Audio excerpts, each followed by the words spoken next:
নমস্কার, কেমন আছেন সকলে? আশা করি আপনারা সকলে খুব ভালো আছেন। নতুন একটি ব্লগে আপনাদের সকলকে স্বাগত। আজকে বানিয়েছিলাম স্পেশাল এক রেসিপি, সেটা আপনাদের সাথে শেয়ার করছি। আশা করি ভালো লাগবে। আজ অনেকগুলি মাছ আনা হয়েছিল, তাই অনেকগুলি মাছের মাথা ভাজাও রয়েছিল, তাই ভাবলাম বানিয়ে ফেলে মুড়ি ঘন্ট। প্রথমে মাছের মধ্যে লবণ হলুদ মাখিয়ে তেলে ভালো করে ভেজে নিলাম।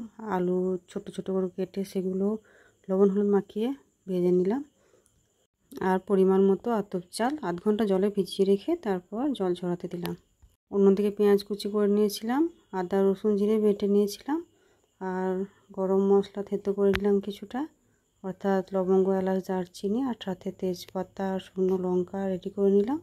সমস্ত উপকরণ রেডি হয়ে গেলে কড়াইতে তেল দিয়ে তেল গরম করতে দিলাম। তেল গরম হয়ে গেলে তেলের মধ্যে দিয়ে দিলাম কয়েকটা তেজপাতা এবং দুটো শুকনো লঙ্কা, থেতো করে রাখা লবঙ্গ এলাচ দারচিনি। এগুলি সামান্য হালকা নেড়ে নিয়ে একটু ভাজা ভাজা করে নিলাম। আর তারপরে দিলাম দুটো মাঝারি সাইজের কুচো করা পেঁয়াজ।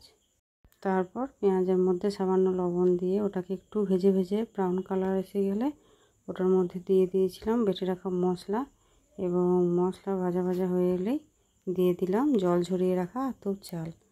এবার ওটার মধ্যে হলুদ ও লবণ দিয়ে ভাজা ভাজা করে নিয়ে দিয়ে দিলাম ভেজে রাখা আলু ও মাছের মাথা। তারপর ওটাকে নেড়েচেড়ে ভালোভাবে মিশিয়ে নিয়ে দিয়ে দিলাম পরিমাণ মতো জল। মাপে চাল দেওয়া যাবে সেই মাপেরই ডবল জল দিতে হবে, এবং গ্যাসটা কম করে দিয়ে সেদ্ধ হতে দিতে হবে।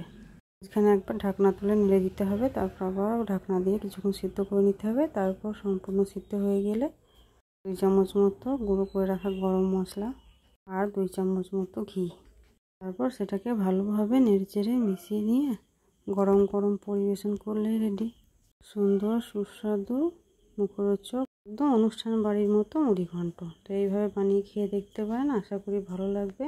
ভিডিওটি ভালো লাগলে অবশ্যই লাইক শেয়ার করবেন, আর নতুন বন্ধুরা আমার পাশে থাকার জন্য অবশ্যই চ্যানেলটি সাবস্ক্রাইব করবেন। আবারও দেখা হবে নতুন ভিডিওতে, ততদিন আপনারা খুব ভালো থাকবেন। নমস্কার।